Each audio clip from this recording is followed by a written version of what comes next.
just get to be a part of our conversation. So, Yes. number one, welcome everybody. Y'all have stood the test of time today. So look, we saved the best for last. Hey, Pinky. Hi. How you doing? I am doing so well.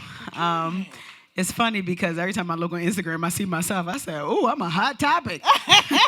But God is so great, and I'm just so happy to be here with y'all and having a real conversation. Are y'all ready for some real good conversation? Okay, good. I'm ready to. So I'm not going to do a whole lot of introduction around Pinky. All I can say is Slutty Vegan, Bar Vegan, but more importantly, get the damn book. Yes. Right here. If you Get want the damn to book. know more about Pinky, get the damn book. Because today we're just going to spend some time talking and we're going to get right into it, Pinky. Slutty Vegan 2.0. Let's Yes. talk about it. Ooh, where shall I begin? Yes. Let me start by saying, how many people have ever had a business and lost that business, had to close the business? Anybody? Okay, it's about 10 of us. All right. So I'm talking to you right now, so you know how that feels.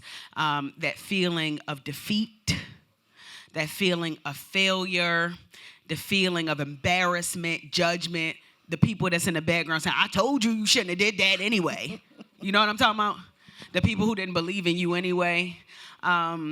So on February 13th, 2025, I felt all of those feelings because that was the day that I lost my business. So now when I posted this on social media, everybody thought that it was an April Fool's joke, but it was real. It was very real because I went through something which we talked about called an assignment for the benefit of creditors. Is anybody familiar with that? How many? Raise your hand. Let me see. Okay, this is a good coaching moment. Education, baby. Yes. So an assignment for the benefit of creditors is basically, it's like bankruptcy fourth cousin, right? So bankruptcy is very ugly. There's a stigma to it. But what this is, it's a way to restructure your brand.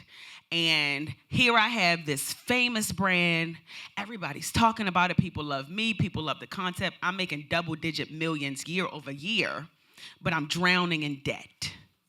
And when you have a business like that and you have so much debt, it's not enough to just be popular. Up under the hood got to be clean. And I didn't necessarily have all the right people up under the hood, right?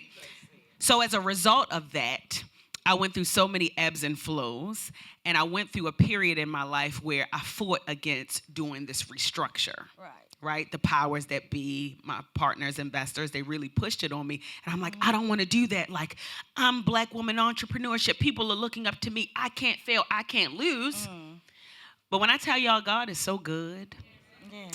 God is so good because it took for me to go through what society may call a failure, right? To have some texture to my testimony so that I could be here today sitting and talking to y'all and telling you how you can rise above any situation in any circumstance. So I literally wouldn't change it for the world. And you know, Pinky, one of the things that you and I talked about, and as I reflect, like I said, I knew something was going on because I'm like, Because I got quiet. You got quiet. And when we talk about faith and we talk about how God will make you be still, you know, sometimes we think as Black women, as CEOs and of companies that we got to go. And we go until God say, sit down. And he might just throw a bed at you in the process. A whole mattress. Okay, so let me tell y'all. Y'all haven't seen Final Destination? Okay, so picture this, okay? I'm on 75 South in Atlanta, 70 miles an hour, and I'm driving in my Bentley, okay? I think I'm cute right now, okay? Oh, because it's a cute Bentley. Okay, that's the best car payment I ever paid for. You know why? Because it saved my life. I'm driving 70 miles an hour in the middle of the highway, and this is the one time that I'm not on the phone and I'm not texting. But I have all of these thoughts running through my mind, like my mind is busy. Right? I'm thinking about, all right, what's next? Should I even do this deal? At the time, I had a strategic partner that I was going to close the business with, and I fired him 2 days before. We'll talk paperclip that. We'll talk about that in a second. And I'm just like, my mind is just so convoluted with things. And the next thing I know, I look up, and out of a white truck, a king-size mattress hit me smack dab in the middle of the highway. When I tell you Final Destination 2.0, and I literally, my life flashed before my eyes, because what happened, when it happened, my both of my hands were on a wheel, so I was able to stop. But there's so much incoming traffic that's coming, and somebody got out the car and they moved the mattress out of the way and then got back in the car. I said, I'm glad I ain't dead. Right. And they got back in the car and they kept going. But the important part of the story that I'm telling you is, sometimes God will make you so uncomfortable to give you the message, right? I wasn't paying attention that I need to like get still and rest. And sometimes it's going to take a bed to do that. Baby. And God is like, you listening now? And I'm like, I hear you. I hear you. I hear you. And it comes in the most unconventional ways. And it put my whole life into perspective. Entrepreneurs, raise your hand if you're an entrepreneur in here. Okay, let me tell you something. And for the life of my business, I probably made like $70 million, right? For the life of Slutty Vegan. I've been in business 7 years, going on 8. And for those almost 8 years, it's always been hustle and bustle. It's been hustle culture. I gotta make it. And I'm like, now that I look up, I'm like, who am I proving this to? Like, who? I've already made the money. Who am I proving this to? Am I proving this to other people, or am I genuinely building a legacy for my children? So it created a level of perspective for me, because you can get rich or die trying, or you can get rich and die trying to be something that at the end of the day, when you 6 feet under, 2 days later, they're going to be talking about something else. That's it. Yeah, so I have a newfound perspective on entrepreneurship. Even in 2.0, I'm doing things differently. I got a new attitude. You do. And let's talk about the 43 days and the meaning of the 4+3. So the rest piece. So let me tie it together. So the bid came at me. I needed that rest. February 13th is when I decided to go dark. And I decided to go dark because I'm like, all right, as an entrepreneur, this is all I know is business. This is all I know, Slutty Vegan. Every day I'm showing up. Now, I'm not in the business running day to day up until recently, which is a part of the reason how we got here, because I came back into my company 2024. And for the people who don't know, I had a baby in 21. I had a baby in 22. And I had a baby in 20. Don't clap for me. Pray for me. Pray for me. Okay? I had a baby every year for 3 years. Okay? So I put people in position to run my company. Right. So when I realized, you ever saw Titanic, that the ship was sinking, I'm like, oh, I got to come back.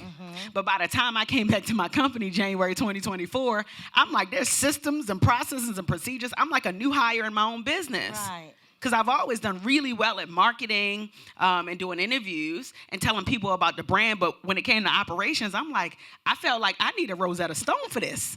Right? So going into my business, it was very difficult. It was almost too late. So the 43 days was an opportunity for me to really just realign. And nobody told me to go dark. I said, you know what, God, what you want me to do?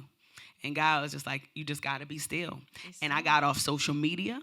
I did not post on Slutty Vegan's page. I did not post anywhere. I did not answer the phone for anybody, right? Like, everybody thought that I was dead or in jail. And that's okay, because sometimes you got to disappear to realign, right? And for those 43 days, I got to take my kids to school. We talked backstage about my mother is our nanny, right? So, you know, there was a point in my career where my kids started crying for my mother, and they weren't crying for me. Right. You understand what I'm saying? I don't know who can relate to that, right? And I'm just like, oh, this don't feel good. I don't want to be the mother when my kids grow up like, I want grandma. I'm like, no. But I was able to take my kids to school. I was able to spend more time with my husband. I was able to start my new concept, which is called Vogies, Vegan Hoagies. And that level of stillness is so necessary for every entrepreneur. And stillness might not be 43 days. Stillness may be a weekend where you disconnect. We feel like if we step away, then like everything is going to fall apart. But sometimes let it fall apart. Yeah. Because if you don't have your mental health in line, you have nothing. And that's what I learned through these 43 days. And you know, Pinky, I think what I want, when I thought about our conversation and what I want the entrepreneurs of Jacksonville to understand is that it's okay to fail. We try to make failure look like a bad thing, but I often tell people you've got mountain and you have valley experiences. And it's in those valleys when you learn your lessons. Now, I want the Cliff Note version. I don't need to be there long because I'm ready to get back to the top of the mountain. But it's so important for us to understand that being an entrepreneur is not easy. Being a CEO, a lot of people want to be CEOs of nonprofits. I'm like, baby, I want to be like Krista Webb. I don't know where she is. I just want to be a special project manager. They can have that CEO because there's so much responsibility when it comes to you got to make sure that everybody eating. You don't have to just worry about your family, but everyone that's employed by you. And so as we think about our entrepreneurs that are here today. And just really going back to the book, I Hope You Fail. There were so many valuable lessons. Number one, let's talk about how you hustled as a child between selling candy and throwing parties in Baltimore. And the fact that y'all might not know, baby got a mean freestyle. I do a little something. A little something. I have always been an entrepreneur. So my dad did 22 years in prison. He was an entrepreneur too, but it wasn't legal. But that's not the point. Okay. Okay, but he was an entrepreneur, and so was my mom. My mom has always been, for as long as I've known her, a lead singer of a reggae band. Plus, she always had a job. So I literally got the best of both worlds. I got loyalty, plus I got being a risk taker. So growing up, I was the biggest party promoter. That's when I knew I'm like, I'm gonna be a star. I was throwing parties. I was selling candy. I would go to McDonald's and buy McChickens for $1 and come back and sell them for $2 in the cafeteria. And I said, if I ain't got nothing else, I know how to bring people together. That's it. And I've always been like that since I was younger. And I went to college. I went to Clark Atlanta University. I know it's like 3 of us in here. Okay, yeah. So I went to CAU, became Miss Clark Atlanta, joined Delta Sigma Theta Sorority Incorporated. Oh, y'all deep. Hey, y'all. We about to stroll. So I did all of the things. And then when I graduated, I moved to LA, and I didn't know what I was doing. But God aligned my path because I stumbled into TV. So I've worked on all the shows that you can think of. I've worked on Judge Karen, Judge Alex, The Maury Show for almost 3 years. I've worked on Iyanla Fixing My Life, all those producers and casting directors. And that is where I got my chops. So here I am. I got the entrepreneurship bug. And then I got the production bug. I know what people want to listen to. I know what they want to see. So I merged 2 of those together, plus sex and food. And I came up with Slutty Vegan, and it literally has been a recipe for success all of this time. And, I don't question why I had to do what I did differently because the greatest companies in the world have had hiccups. Yes. The Amazons of the world, the Teslas of the world, the biggest brands that you can think of almost had bankruptcy, went bankrupt, came back, started over. And that just goes to show you that you can learn and be bigger and better in 2.0. Well, and I think what's so important for everyone to understand is the value in, number one, being transparent about your failures. Because you talk about in your book, get the damn fire insurance. Yes. And how just watching your business go up in flames, then pay the taxes, and know that they're due. And then you even went through being evicted, having your car repossessed. I'm an expert failure. Okay, I got a PhD in it. But literally. Baby, but it ain't failure at all. It's finding the aspiration in the losses. You understand what I'm saying? One time again, finding the aspiration in the losses.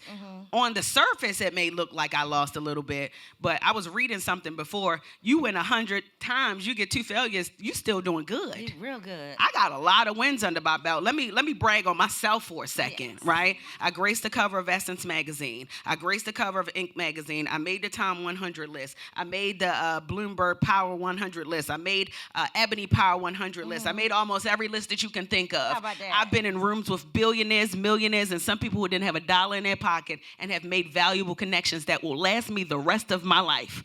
So 2 or 3 failures don't hurt when I got 100 wins, and I'm okay with that. You know what I'm saying? Yeah. And that feels good in my spirit, and I want to be able to share with entrepreneurs that, because I know a lot of people that had that one hiccup, and then they give up. And they're like, oh, I don't want to do this no more. I could have gave up the first time. This ain't my first failure. I had a restaurant that caught on fire and I lost everything.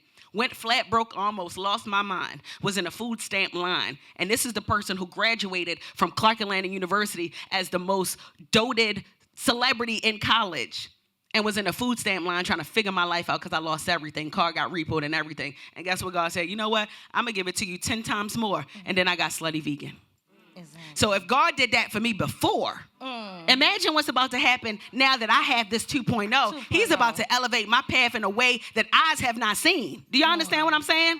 Like, it gets that deep. It does. And I think the other part to it, but you knew that 2.0 was coming. Because there's this thing about manifestation. Yes. And speaking life into yourself and speaking what you're going to see. You don't see it right now, but you know that it's going to evolve. And I think for me, as I watched the last couple of weeks, you talking about Slutty Vegan 2.0, one of the things that you said that I think is important for all of us, don't take your hand off the wheel. Nope.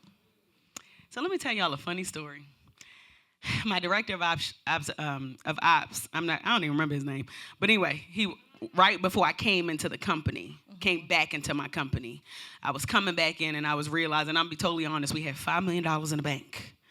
And one of my leaders at the time, he was like, Pinky, we got $5 million in the bank and we're going to run out of money in December. Now, $5 million sound like a lot of money, but, you know, I'm making a lot of money every week. So $5 million is not a lot to the grand scheme of things. And I'm like, all right, here it is in March. And by December, we're going to run out of money. So now I'm coming in trying to play cleanup. Right. And the director of ops, he looked at me because I had to let him go. I had to come in and start making changes, and he was upset about the fact that I had to let him go. But again, in business, it's not personal, so you got to do what you got to do or you will drown, okay? So I told him I had to let him go, and he was upset about that. And he said to me, he was like, well, you know, Pinky, if it was my business and somebody gave me $25 million to grow my business, I would have never took my hands off the wheel. And I was like, oh, God, it was a machete in my chest. Because first of all, who is you, right? Number one. And secondly, I couldn't believe that somebody said that to me, but it was the truth. And sometimes we don't like the truth. We don't like it. We don't like the truth. The truth stings. It sucks. It sucks. And it's very uncomfortable, but it made me start to think, life could have looked a lot differently if I never, and when I say taking my hands off the wheel, I was always present, but I didn't turn in my homework for class. I don't know if y'all understand what I'm saying for that. Okay, so operationally, like, I could have did a better job at being on the calls, right? Like, being the face of the brand wasn't enough. They tell you when you get a brand and you start scaling, you need to hire somebody that's qualified. Well, I thought I did that, right? But that doesn't mean you hire somebody and then turn around and do other things, right? And that is my cautionary tale to you all as entrepreneurs. Even when you put people in position to take your brand to the next level, your third eye still got to be watching. Because at the end of the day, it ain't their name on it. It's yours. It's your name. Yeah. And baby, one thing we can't play about is our name. Yes. That's the only real currency you have. Can we talk about that? The only real currency you have. Your name is your life report card. So you can get a ding or two. I got a couple dings and that's okay. But I know who I am and I know whose I am, right? But as long as you operate with integrity, right, and honesty and good character, you're going to be all right. But you got to make sure that that name stays as clean as possible. That's very important. Yeah. So part of Slutty Vegan 2.0, there's a merger that began, you know, that started. Merger sounded so big, I had to think about it. I'm like, merger? Oh, it's talking about my husband. It's the best merger there is. And I think it's important to talk about that because you've got two entrepreneurs that own your own, both of y'all bad as hell. Thank you. But then you come together, not only do you create this beautiful family, but now you've created something else. Yeah, so how many people ever heard of Big Dave's cheesesteaks? Okay, do y'all know that's my husband? People don't be knowing. I'm like, I got to post you a little bit more. They don't know. But my husband, his name is Derek Hayes. And how we met is because here he has this great brand with lines down the block, and I got this great brand. I'm like, oh, he kind of cute. And I'm like, I don't date guys that eat meat, but I'm going to try this one out. And we got together, and we've been together for 5 years, so we're going on our second year of marriage. And he just cut his 10th ribbon at Big Dave's Cheesesteaks. So together we created Hayes Hospitality. Mm-hmm. And what Hayes Hospitality is, it's a hospitality group, just like you have these big hospitality groups that house the Burger Kings, the Wendy's, the Arby's, all of those. So I'm like, why can't we create that for ourselves? We have two of the most powerful businesses in America that are startup businesses. Mm-hmm. We can really create and teach other entrepreneurs and business owners that you can do the same thing too. So we just started Hayes Hospitality. I'm proud of that because now our goal is to acquire smaller businesses and put it under the parent company, because what I learned is you can go far alone, but you can go even farther together, and that's exactly what we're doing. I'm so proud of you guys. Thank you. So I want to get now really into some nuggets for the audience, and I want to start with, because Wealth Watchers, our nonprofit, is all about building wealth for future generations, and the foundation of that is ensuring that you have good credit. Mm-hmm. Let's talk about that, because your mom, that's mm-hmm. one thing she instilled in you mm-hmm. at an early age. And you talk about the importance mm-hmm. of having good credit. Mm-hmm. Can you share that? Oh, I'm going to even get deeper on that. So let's talk about credit first. So my mother is very frugal, which is why I'm frugal. Like, I laugh because my husband, he'll be in a $20,000 outfit, and I'll be in a $200 outfit from Target, and I'll be all right with it, okay? And he'll be like, girl, what's going on? I said, this is the outfit right here, right? But I say all that to say financial wellness has always been important to me and my family. Like, my mother always made sure that we paid our bills on time, that you're mindful of the money. I've always just been like that. So, to have something like this happen in my business, I'm like, this is really difficult. Right. But credit specifically is important. So let's talk about credit. How many people have brick and mortars? Okay, so we got like 3 people with brick and mortars. 4. There's going to be a couple people in here that'll probably get more brick and mortars, or if you apply for anything, there's something called a guarantor, right?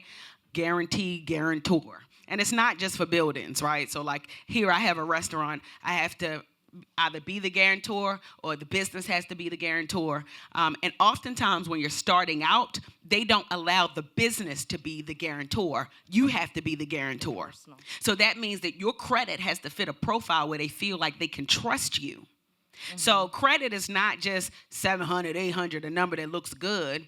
It really is an explanation of the pattern in which you have as a responsible adult and or entrepreneur. Mm-hmm. So you got to make sure as an entrepreneur, you really maintain a decent level of credit, because that really is your gateway to get funding, to get credit cards for your business, because we like to use what? Other people's money. Yes. Okay? And that is a gateway for you to be able to do that, but you have to make sure that you got a healthy credit profile. Now, I'll be totally transparent, because one thing I don't do is tell a lie, and use this as a cautionary tale.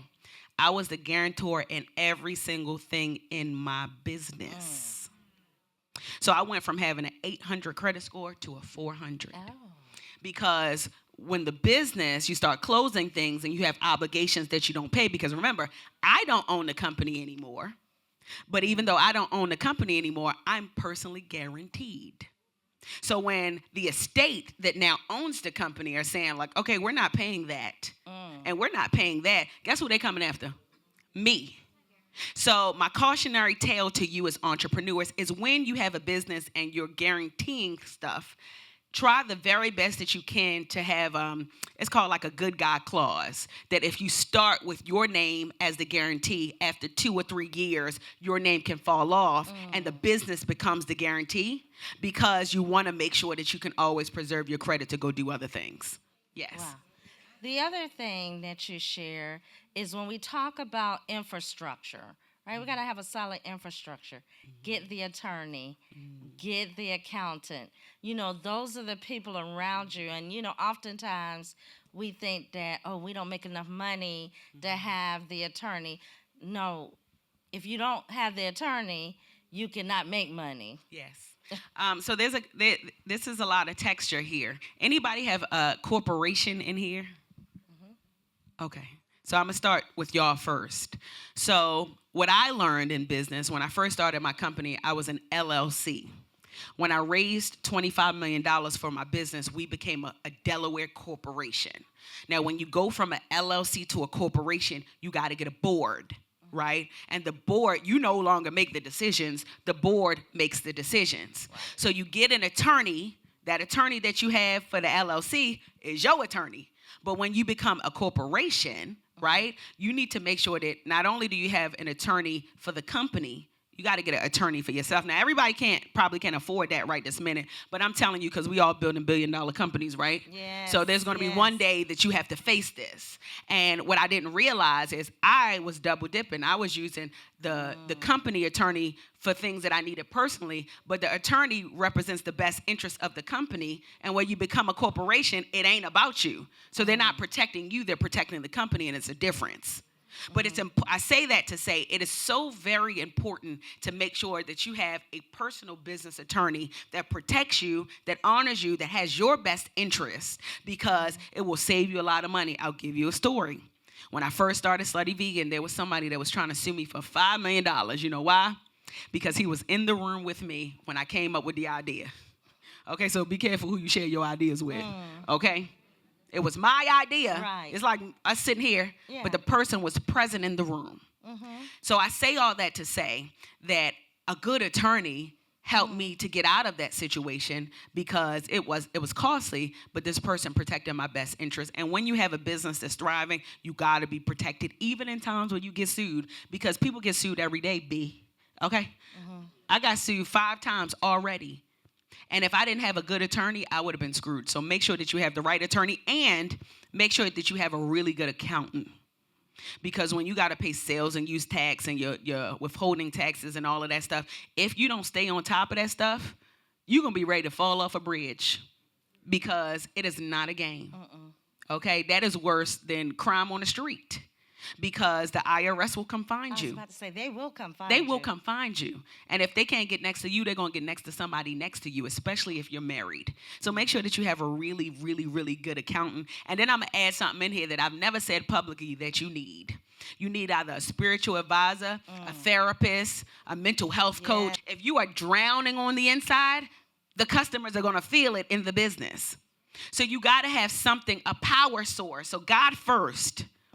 But that power source, you got to connect to something. Somebody that you can vent to, that you can talk about. Luckily, I have Miss Dora.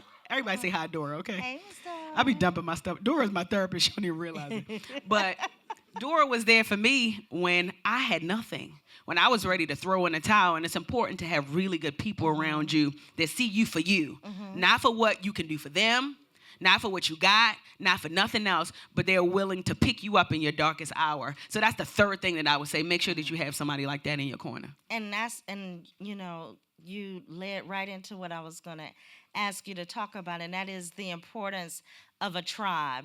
And that tribe may not be your family, because they're not going to always see the vision. But it needs to be the tribe that you can undress in front of, that you can be yourself, that can check you when you're wrong. And you talk about that a lot in terms of make sure your circle is sound.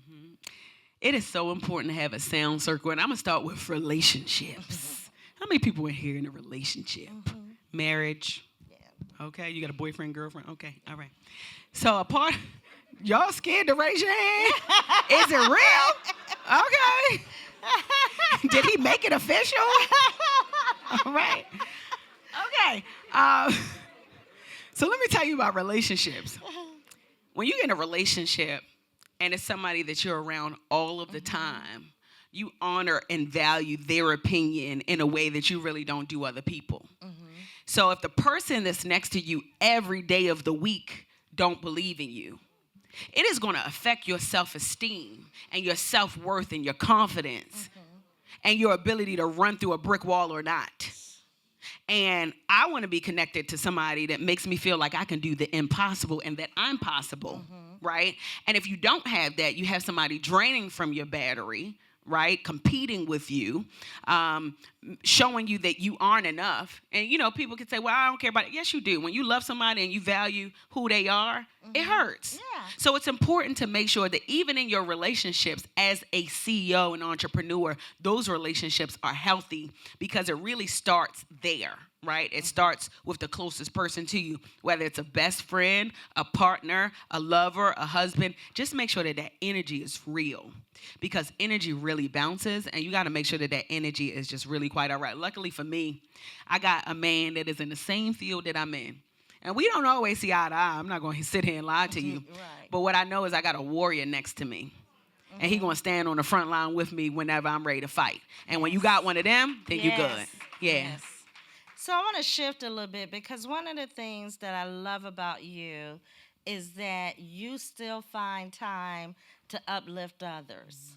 And if you guys are not following Pinky on social media, pick one. You know, I'm old, so I still do Facebook, some Instagram. But one of the things that I truly value, there are a lot of things that I value about you and admire about you, but it's how you take, for instance, when you decided to take someone who had the vision to be an entrepreneur, but had not pressed the button yet. And you said, okay, send me some ideas. She created her LLC. She did the marketing, and we were all vested. We were picking logos. We were doing that. But tell me, not just through that, but also your foundation, your commitment to giving back. Because you could easily say, you know, look, this is about me. I got mine. And the way that I run with Slutty Vegan, I ain't got time for y'all, but you don't. You know, it's actually a form of therapy for me. My mother is Jamaican. And I have watched my mother literally take the shirt off her back to help other people. And when I was a kid, I never had my own room. It was like 10 people. You know, if you're Caribbean, you understand what I'm saying. It was always 10 of us living in a house, right? And as a kid, I hated it. I'm like, I want my own room. I don't want to share. But when I got older, I really became my mother, because it brings me joy to help other people be better. And I cannot walk, and it gets abusive sometimes, I'll be honest, right? Because I don't tell a lie, because some people take advantage of the fact that you are genuinely a giver. And you have to set boundaries, and I'm setting boundaries now in 2.0. But it feels good to know that I can really help people get out of a circumstantial position. So I created the Pinky Co Foundation, and it was really a way to do just that, right? We've done so much. I've given a class of graduate students LLCs. I have paid the tuition of college students so that they can walk across the stage. We've given out fruits and vegetables. We've paid life insurance for black men who make $30,000 or less. We have turned on the lights for families, bought cars for families. Remember Rashard Brooks, God rest his soul. We provided life insurance for the family, bought a brand new car for the family, and helped them get college tuition to go to Clark Atlanta University. So we've done so much in the foundation, and that is the part that like really drives me. Slutty Vegan is the vessel, and that is the assignment. And I like walking in the assignment. That feels good. And what a lot of people don't know is, when I've been doing my group economics, that was really in the heart of the struggle of what I was dealing with in Slutty Vegan. So nobody even knew that I was dying on the inside, fighting with my investors, doing all of these things, but I was helping other people win. And people like, Pinky, like, how could you? I'm like, you know what? It's therapy for me. Because no matter what, somebody is going to win when I touch them. And that feels good, because God is always touching me. And I want to be able to be that for somebody else. So I'm glad that I've been able to help entrepreneurs. And I'm only going to do even more of that. But this time it's going to be even more educational. Right? I'm going to offer more knowledge and wisdom, because there's not a lot of us that get to the level in which I have gotten in business, right? So when I'm sitting in the rooms and there's not a lot of people that look like me, I'm like, oh, I cannot lose. I can't lose, because at the end of the day, I am paving a way for entrepreneurs around the world, whether you are a woman, a minority, yes, a man, a black man. I literally represent so many people, so I am winning on behalf of all of us. I may come as one, but I stand as 10,000, and it's important to me to really open up the gate so that other people can climb on in. So there was a quote that actually I heard on this stage, I think it was last year, year before last. givers need boundaries because takers have none. Yeah. So I passed that on to you. I heard it, and I Yes. caught it. Yes. I caught So that. now, before we take questions from the audience, and I hope y'all are getting your questions ready, tell us what's next. Ooh, me and Oprah. Where's she at? That's real, because I am about to meet Oprah. I'm excited.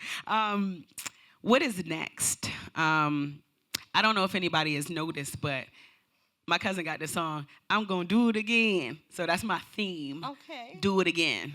And I'm rebuilding my business in front of the world on purpose with intention. So, like, I did job interviews yesterday. It's so funny because after I did the interviews, everybody like, can I take a picture, Pinky? I'm like, come on. And I am literally going back to level one. And I want to offer this to entrepreneurs. Whenever you have hiccups in your business, don't ever be too proud to go back to step one. Because sometimes, let's talk about it, we act like we're too big to do the dirty work sometimes, but that is necessary, and you always got to stay connected to that. So I'm rebuilding everything in real time. The company's still doing numbers, still making a lot of money, but this time, I'm really getting my operation sound, aligning with best-in-class people to help me take my business to the next level. And I got some really, really big announcements that's about to happen, and I can't wait till y'all see it, because I got some really good people that have aligned themselves with my business, and I got some new locations. I just got some really good stuff, and I feel like God has put me in position to be connected with people that have the same mindset and ethos as me. I've already proven my concept. I've grown Slutty Vegan up to 14 stores, so that tells me I got something that is well worth it. And this time around, it's world domination. Yeah. And let's also add Bar Vegan, which I'm not sure where my CFO, where Alice is, but we were in Atlanta a couple of weeks ago, and I was sharing with you that we went, and her and I both was looking at the menu like, what the hell we gonna eat out of here? But the food was good, y'all, and it was seasoned real good. Now what the hell we gonna eat? What the hell we gonna eat in here? Now, we knew what we was gonna drink. That wasn't a problem. Okay. And the bar is stacked. Love it. But the ambiance was incredible. The staff was amazing. Thank you. But the food was good, y'all. I'm not saying I'm going vegan, but at least when I go there, I can coat my stomach with something before I start drinking. Well, you ain't even got to do that, because I just might be coming to Jacksonville, okay? Oh! So I need y'all help finding me a location, though. Find me a location. I would be, because the struggle was real. I was trying to find some food this morning, and it got ghetto. Listen, I was trying to surprise you with some Jamaican vegan. Please. And he was like, I'm just waking up. I'm like, okay, I saw already on social media. I think she. Did you find something? No. You did not find something? I ate kava. Shout out to kava, though. Kava's a great brand. Listen, But I ate kava. Listen, Operation, we got to feed Pinky before she leaves here. And she is serious about her vegan, including the oil and whatever it's cooked in. Yes. So that's Operation, and it's got to be good. Yes. So with that being said, we have, by my watching, if y'all see me, so we have about 20 minutes to get questions asked. So we're going to ask you to keep your questions to a minute. And if that means your question is way too long. So look, and tell us your name. And if you are an entrepreneur, what do you do? Oh, it's not on. Can you turn it on, sweetheart? Hello. Hello. Happy Saturday. Hello, everyone. I am not a typical fan, but I am a fan of you, Pinky. Thank you. I was vegan for a really long time, and the truth is we don't have vegan options here. Mm-hmm. So I've been a little bit of a plant-based pescatarian lately, so please don't judge me. Ain't no judgment. Read your book, listened to the audio book. Was very inspirational. I've had a tech agency for 5 years, and I've been pivoting over and over and over again. But you have been an inspiration, not just because you're vegan, but because you're an entrepreneur. I guess you kind of answered one of my questions, which is when do you come to Jacksonville, because we're desperate. We've waited in line hours for your food trucks when you were over at Dak Shack, and now they're closed. Yes. So yeah, I could go on and on about how great you are, but I've worked with your team a little bit as far as volunteering services to American Sesh. And I've worked with my developers on a better Slutty Vegan app. And I would love the opportunity to meet with your team. I know you're busy, but if I can meet with your team Yes. and present it, that would be great. Yes, we can do it this week. Oh, So, wow. so Don't get make with me cry. Dora. Okay. And it better be good. No, I'm joking. Right. But 'Cause yes, thank I you would so love to much. connect with you. Yes. Thank you so much. God bless. And thank you you. for giving God the credit throughout everything. Thank you. I appreciate that. And just so you know, I'm actually because we just changed the company over, I'm in the process of looking at that right now. So the sooner the better we connect. So connect with Dora. Mm-hmm. Yes. Yes. So, Pinky, remember I was telling you in the back about the young lady who had the shirt that said Pinky Cole? There she is right there with the shirt. Oh, I love that shirt. You got to make me one. It was made for me. Hi, Pinky. You are my. Oh, we can't hear you, sweetheart. Can you Sorry. bring that down? I'm short. Can you hear me? Yeah. now? Here we go. Okay. My name is Jonishia Johnson. I live here in Jacksonville. My sister and I, we own a restaurant here in Jacksonville. It's called Two Sisters and a Deviled Crab. We've had our restaurant for 3 years. And this year, now I want to tell you this because she asked you a question. I came up with this question 2 weeks ago when my friend told me you were going to be here. But we are wanting to expand this year into retail as well as B2B through food service companies. And so my question to you is, I wrote it down, I'm gonna read it. I'm so nervous. So we are currently working to bring two of our best-selling signature items to market via retail and B2B through food service distributors. At this phase in the process, we also are exploring the possibility of obtaining an experienced mentor who have been where we want to go. Acknowledging that you are extremely busy and that a mentorship would be priceless to us, we wanted to know if we could present an opportunity to you to explore the idea of a mentorship in exchange for equity in our frozen food division. Oh. Ooh. You know, it's funny because I usually tell people this to do that. And this is the first time somebody has ever offered me that. What do you sell? So we're from Tampa. Our signature item is something called a deviled crab. It's a crab croquette. It's really popular in Tampa and South Florida. Another item that we want to bring to market is something called crab cornbread. We describe it as if you take a Southern cornbread and a Maryland crab cake and mix them. If they had a baby, that's what it would taste like. So we are wanting to bring these items to market. And yeah. Okay, so a couple of things. So you know I'm vegan. Peter would kick me in the butt. However, I would love to have a conversation with you. You have 3 stores now? We've been in business 3 years. We have a food truck and a brick and mortar. And how's business doing? It's doing good. Doing really good? It's doing good. And you said your plan is, because I'm going to give you 2 seconds of advice that would take 5 calls for somebody else. I'm going to tell you real quick. Okay. So your plan is to expand. You want to do food service. Okay. So you have good revenue. Don't tell me your revenue out loud, but is it good revenue to be able to expand? We can expand. Okay. And the name of the business is what? Two Sisters and a Deviled Crab. Okay. So you have already proven the concept. You've been in business for 3 years. Yes. Here's my advice to you. What I would do is I would get you a franchise attorney, get you a FDD done. That is a franchise disclosure document. Because let me tell you something about scaling and opening up stores. It will stretch you, and that ain't the life that you want to do on your own. But if you franchise, you can find seasoned operators to do that. So you get you an FDD, and then you offer up your business for franchising, and then you streamline your recipes. So you find you a co-packer that can make that recipe, and it's in a bag, and all they got to do is pour and add the crab meat or whatever. I'm making this up in real time, right? And then when they do that, now you can open up at least 10 other franchisees. It gives you the ability to scale faster, but now you get experience-only operators, right? So now you are a brand management company because you have your flagship store that's here, and this is the store which will be the training ground, and all the trainees come and the new franchisees that want to learn about the business. And then what you do is you focus on that the model where you put your stuff in Costco and in Walmart or wherever you want to put it at, so you can put all of your energy and focus in there, because that's a good model, but it ain't cheap. So the money that you get from the franchisees, and I'm almost done because I feel you, right? So you'll get 8% royalties, 6% plus a 2% marketing fee. So if you do the math, imagine if you have 20 signups in 1 year. You'll get a $35,000 sign up for the franchisees, plus you'll get 8% every month from each of those 20 franchisees. And the money that you make from those franchisees will help with your corporate operation costs for that main store. Plus, you'll be able to put that money into that CPG model and that B2B. And now all of the franchisees got to buy this product to put it in their stores. So you're making the money from your franchisees, you're making the money from the Walmart and the Costco, and you're making the money from the B2B. And I'm done. And how I'm about gonna that? connect you.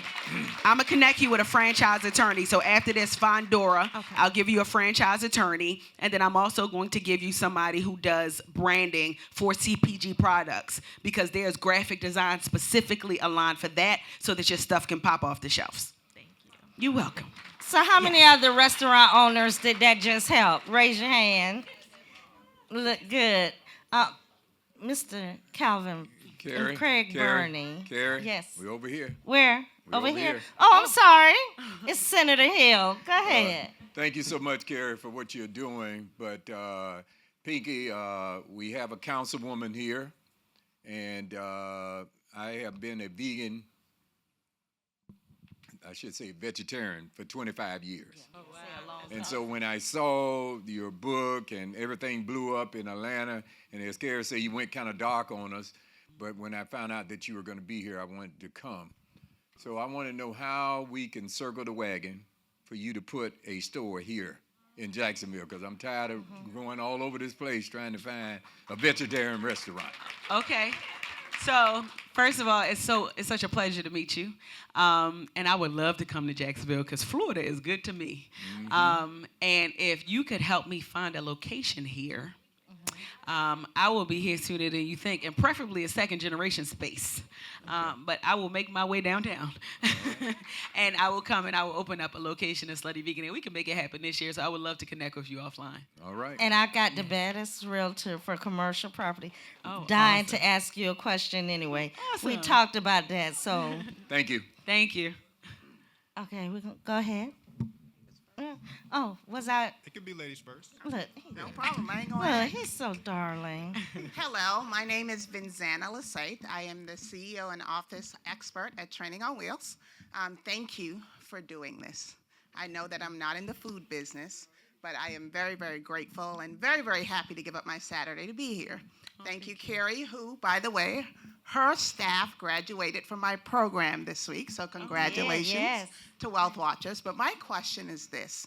I know that you specifically mentioned this time in 2.0 that your hands are going to be on the wheel because you took them off the wheel, quote unquote.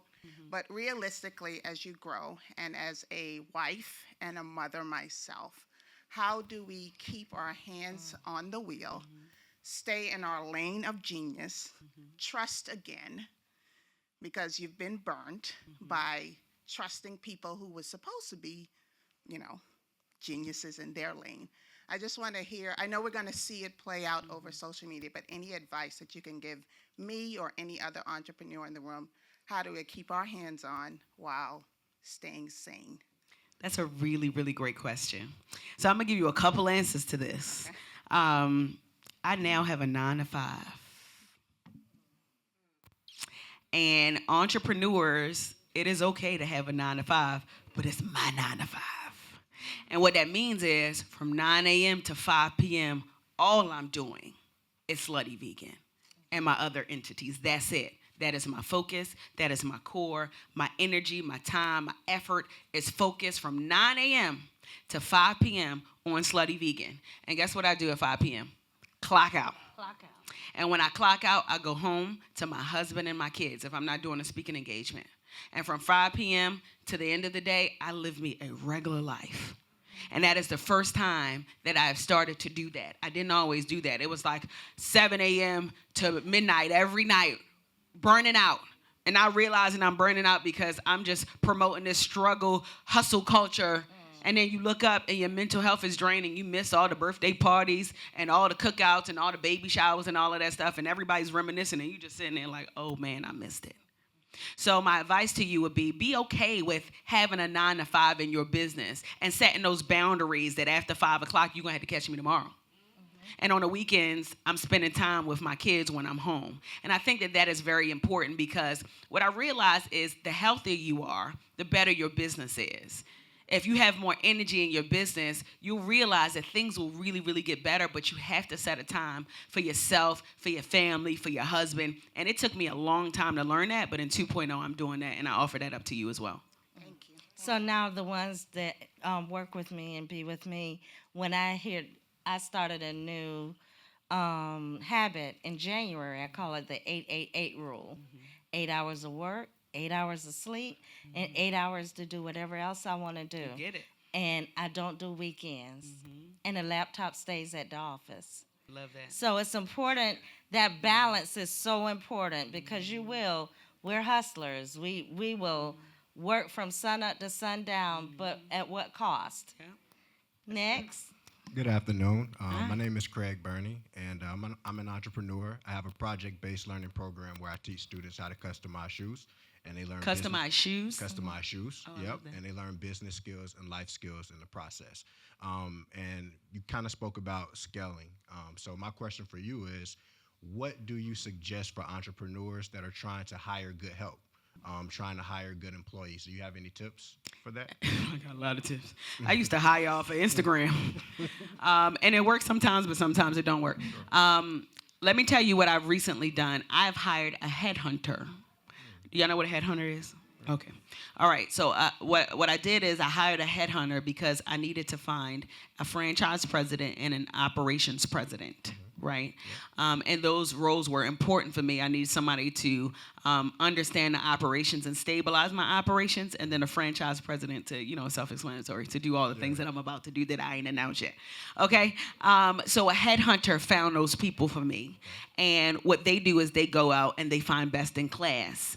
And I interview those people, do reference checks on them, and whoever feels right in my spirit, if their resume is good, if they align with the ethos and what I'm looking for in leadership, then I go with those people, and it's like satisfaction guaranteed. If they don't work within the first 3 months, then I get to do my pool search all over again. Okay. And the reason why I like headhunters is because they really take the time based on what you need in your company. So you're growing your business. You want people that have been there, done that.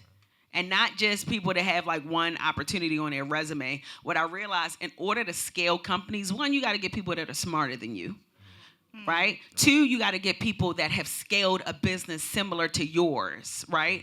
And then thirdly, if you can, on their resume, try to find somebody that has failed before. Because the best thing that you can do is get somebody who just got out of a bad situation. They know what to do differently. Yeah. So getting a headhunter is really probably like one of the key things that I would tell you to do. Obviously, you can go on LinkedIn and pay the premium and blah, blah, blah, blah, blah. But headhunters really go out and create the opportunity that might not even exist, but they can find you the best people. Thank you. You're welcome.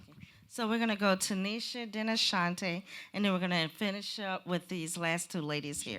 So we're going to go to you, Tanisha. Hi, Pinky. Hi. Hi, my name is Tanisha Tutt, and I am your realtor. Oh, yes. For when you find your location. Yes. Speak it. I didn't come up here to talk about real estate, but I do want to help you find your location. I saw your story today when you posted about finding a vegan location. I did tag some people on there on your post. However, I know there's a need for it. I'm not vegan, but my brother, he has 6 kids, and he's fully vegan. He goes to Bar Vegan every time he goes to Atlanta, so very familiar. But my question to you is, how do you carry the weight of being a symbol for so many when your own story is still being told? That's a good question. So let me tell you, so when I went dark, all right, prior to this, I'm in the hospitality business, so I really care about what people think about me. I do. And for the people who be like, you shouldn't work. Yes, I do. You know why? Because we're in the service-based business. So you should care, right? But this time around in 2.0, I'm doing things a little bit differently. While I do care about how they feel about the business, I don't give a about how they care about me. Excuse my language. Oh, no. Remember, we said yes. This the cussing section. Okay. Okay. So, respectfully, I don't give a about how they care about me. And I learned that by being still. I'll give you a funny story. So Spelman College closed, and right. I didn't know. I learned it. I'm looking on the internet, and I'm like, oh, Spelman College closed. Yeah, I didn't know. I had no idea. And that hurt, right? Because I went to school in the AUC, and I'm hearing that, and obviously it wasn't the truth. I'm hearing that they voted Slutty Vegan out. That also wasn't true. The estate right. reached out to them and said, hey, in 3 days we're closing this location. They were upset, whatever it is, shout out to Spelman, still love them. So anyway, so I got a lot of negative feedback on like black-owned businesses, you know. Our people sometimes are quick to do that, right? And I went through a period, I'm like, oh, this stings. This don't feel good. But then I also realized that if they're talking about you, then you got some relevance, right? Because they feel like they need to keep your name in their mouth, right? And it made me realize that if you want the light, you can't get mad when you get the heat. Did y'all hear what I just said? I need you to say You it can't again. talk about wanting the light if you're afraid of the heat. So now I understand how, you know, other influencers and politicians and people who are really in this space who got a big audience, they're okay with like what happens, the noise and opinions. They don't care. They don't listen to it. So I don't listen to the noise. So as I elevate in my professional and personal journey, because there's two things happening with me. So I'm building my professional career, but I also got a personal brand that just happened to just out of nowhere. I'm like, okay, people want to listen to me. Great. But I also realize that everybody ain't always happy for you, and people always got Twitter fingers on the back end, and they feel like they have their free voice to do whatever, to say whatever it is that they want to say, and that's okay. But I don't listen to the noise because I'm an empath, right? So it's important for me to make sure that I position my mind, my body, and spirit with positivity and optimism, because that's the only way that I can get stuff done. Yeah. Thank you. You're welcome. Outside of the. Oh, sorry. Okay. That's my mom. I love you, Tanisha. And Shantae. Hey, it's Ashante Green. I met you earlier. So I'm the sustainability director in the mayor's office, and you said you want to be here, so we're going to make it happen. Yes. There's a lot of incentives to maybe even pay 50% need of build costs. So Yes. Anywho, I am the owner of a green enterprise. Like I said, a green enterprise. So I'm a sustainability strategist, an urban farmer, and I'm a community advocate for all things green. Literally, I wear green every day. People call me the Green Queen in Jacksonville, and I've built a brand on serving people and the environment in our community. So my question to you, specifically, I would love to hear your thoughts around building a brand around growth and how you can intentionally build a brand that is bold, culturally rooted, mission-driven, and if you have any lessons that you've learned to align your personal identity with your business, especially when your name carries weight. Like, I was an elected official before, and people really respect what I bring to market, so I would love some branding advice past just wearing green. That's actually very genius, by the way. So the reason why smaller companies are winning now more than just big corporate companies is people resonate to the founders, right? People are tapping to, so like you hear about Slutty Vegan and then you start peeling back the layers because you want to know who is the person that created Slutty Vegan. So it gets you to know the person who created this environment. So it's not enough to just create a product, right, entrepreneurs? It's more when people tap into you as an individual and who you are. And I'm in the service-based business. So it's the difference from what I said just 2 minutes ago to now. Service-based is like the community is my mission. And as a result of the community, it drives people to my business. So I do a lot of community work, right? So yes, I do sell a product, but when I do the community work and they learn more about my mission-driven, the mission-driven things that I do, they want to learn more about me and all the things that I'm connected to, one of them being Slutty Vegan, another being Bar Vegan. So what I would say to you is you should build your personal brand. And your personal brand, so you have your personal brand and your business brand. So your business brand is the business of what you're doing, but your personal brand is how you're building the business on the back end. So on my business page, you see Slutty Vegan. On my personal page, you'll see how I'm building the business on the back end. And what it does is it gets people invested to that thing that you're building, the long nights, the circumstances around the business. You just got a new contract. You're so excited about it. But then when they go to to the business page, they see the actual contract and like, oh, we can tap into this because we love how she's building this business. And then bringing people along for the ride with you. You say you already got a good name with what you've done personally. I would tap really, really into that because that is your community right there. Mm-hmm. And you bring that community over to the business and it's a recipe for success. Thank you. You're welcome. Perfect. Okay, our last two questions. All right. I'm up here even though I'm really nervous, but Spirit put me up here. So I'm a content creator. You mentioned that at some point you would need an attorney in business. Would I, as a content creator, need an attorney at some point? And if so, why? So you are a content creator. Tell me more. What do you create? I create product reviews and testimonials for beauty and wellness products, mostly skincare. Yes. Okay. So there's a couple things that I'm about to tell you. When you get to the point, and if you're already there, then even better. But when you get to the point where you're making like 6 figures plus a year, that means that you are making income, you are doing business with a lot of people, there's a lot of contracts involved and all of that stuff. You should, first of all, you should retain an attorney to create those contracts for you. And you might not have to have them ongoing on retainer, but you can pay them a la carte to create those contracts for you so that when somebody wants to do business with you, then you give them the contract that the attorney created, right? So now it's bulletproof, it protects you, it protects your business, your name, and your likeness, right? If you're a content creator and you're making a whole lot of money, you want to have that attorney that if somebody's trying to sue you and say, oh, well, we were supposed to do business and she didn't do what we talked about in the contract, you want to have somebody to protect you in that. So you should always have an attorney on standby. More for like other businesses that like make six figures plus that are not just, it's kind of different, right? Because contracts are necessary.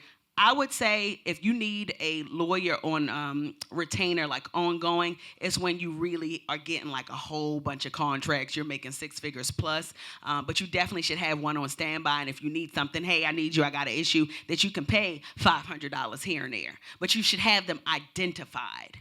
Right? Like right now, right before I, did a 2.0, I was paying $25,000 for a lawyer.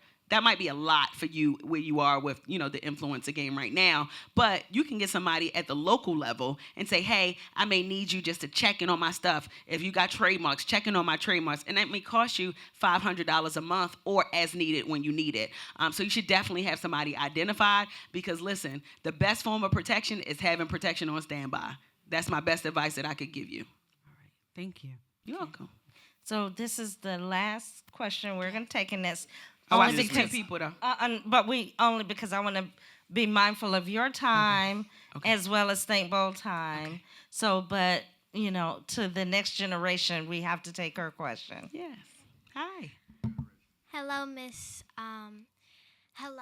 Pinky Cole. Uh-huh. My name is Victoria, and I'm 12 years old. I admire you, and I love your book, I Hope You Fail. It helped me learn that failure is a stepping stone to your next accomplishment. And I love your entrepreneurial spirit. Okay. I'm a homeschool kid, and I'm a fashionista, so I'm making a mobile app. Mm-hmm. Like the movie, you've seen Clueless, probably. Mm-hmm. So it's a closet app where you can try on all your clothes, see what you want to do today or tomorrow, schedule your outfits for festivals and conferences like Think Bold. Okay. I also have a website, chanelala.com, where it features meeting me, my homeschool life, my love of AI, and my love of chess, me being a big sister, my vacation life, and my 20-year plan to be an IP attorney. So, Victoria, do you have a question, or was it? My question was, I'm going to be Miss Preteen Florida in July, and I'd like to ask you, what are the chances that you could help contribute to my pageant journey. Oh, 100%. 100%. Hold up. First of all, Thank you Miss so Miss much. Clark University. I'm a pageant girly, okay? Yes. Like 30 pounds ago, I competed in the Miss America system, okay? People don't believe that, but I did. I did a lot of pageants and won a lot of pageants. So, like, pageantry is my thing. I would love to. It would be my honor to. Yes. Thank you so and much. I got an idea for you. Separate and aside from what you just said, there is an audience of children, teenagers, preteens that are homeschooled, right? And obviously there's this stigma that like homeschool kids don't have friends. So what if you did in Florida a big conference once a year, right, for preteens and teenagers where they can come together, but they're all homeschool kids, and they come together and it's like a really big retreat. A part of the programming is a fashion show that they will have with your items, right? That's a part of the programming. Your keynote speaker will be somebody like you, or like a teenager will be the keynote speaker. There's super activities for entrepreneurs that are teenagers, work-life balance, like kid work-life balance, how to be a big sister when you have siblings, and make it really, really friendly. And it's like for kids, by kids, and it's like a homeschool con or something like that. You know what I'm saying? Like Love it. something really cool, and you should do something like that. I would love that. Yes. As a homeschool kid, I have actually a lot of friends. Get me together. So that is great. Okay, yes. I could name them all right now, Listen. but I'm not. I love that. Yes. But you should definitely Thank do you that. so I would come. much. Okay, you put it together. I'm coming. Invite me. I will be there. Listen. Yes, but I would love to connect with you. And yes, I will support your pageantry experience. Yes. Thank you so much. So, You're welcome. Excuse me. as we wrap up, Cam, we'll get your question as she's getting ready to leave, but I want to wrap up and be mindful of the time. So, Pinky, first of all, girl, I'm glad they was able to listen to our conversation. Did y'all enjoy this? Did y'all? Yes. So what I'm going to ask is, as we wrap up here, if I can have my Delta ladies to go over to that step repeat and let them get ready to take a photo, so you can just step in, take that photo, and we can keep it moving. So my Delta ladies, if you guys can go over there and get organized, and while we just, it's quite a few of them. They came out to support. But thank you, Pinky. Thank you. And we are praying for you. Thank you. We are celebrating you, and we are claiming, we are manifesting that bar vegan Yes. space here in Jacksonville. Yes. So, but thank you so much, my dear. I appreciate it. Thank you, everybody. I Yes. appreciate that. Yes, let's give another round of applause for Miss Pinky Cole Hayes. That was phenomenal. What amazing transparency.